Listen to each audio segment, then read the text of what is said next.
You've talked about the Muslim world being at war with the West. What is the Trump plan long-term to try to make the relationship between the Muslim world and the Western world better? The first thing you have to do is get them to respect the West and respect us. And if they're not going to respect us, it's never going to work. So one element would be have the people in the Islamic world respect the West more. I don't think you can do anything, and I don't think you're going to be successful unless they respect you. And they have no respect for our president, and they have no respect for our country right now. You were asked about whether you would rule out using tactical nuclear weapons against ISIS.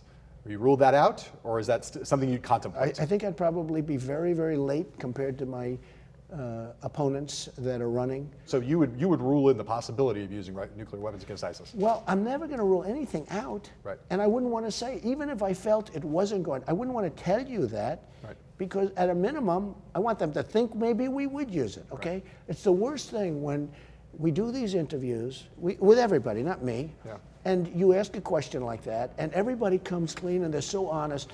You know, we need unpredictability. The enemy, we have enemies. ISIS is an enemy, and it's an enemy not wearing uniform, so we don't even know who the enemy is. The fact is, we need unpredictability, and when you ask a question like that, it's a very sad thing to have to answer it, because the enemy is watching, and I have a very good chance of winning, and I frankly don't want the enemy to know how I'm thinking. Understood. But with that being said, I don't rule out anything. I would say definitely nuclear weapons are a last resort.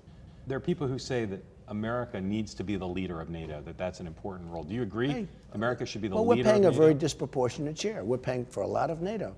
And it's helping them more than it's helping us. So we're the ones always fighting. We're the ones putting up a lot of the money for NATO, disproportionately, a lot. Right. Now, we put up a lot of the money for a lot of countries.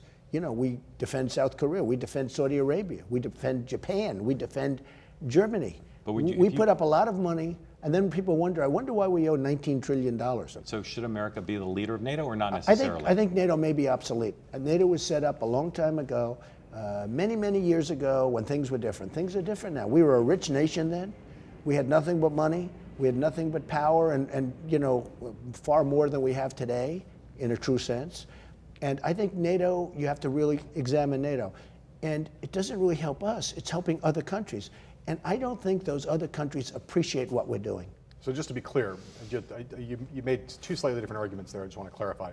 One of them is that the U.S., that you might want to see the U.S. pay less money into NATO because that one definitely. That's definitely. That one definitely. But it's possible that NATO is obsolete and should be gotten rid of. I would certainly look at it.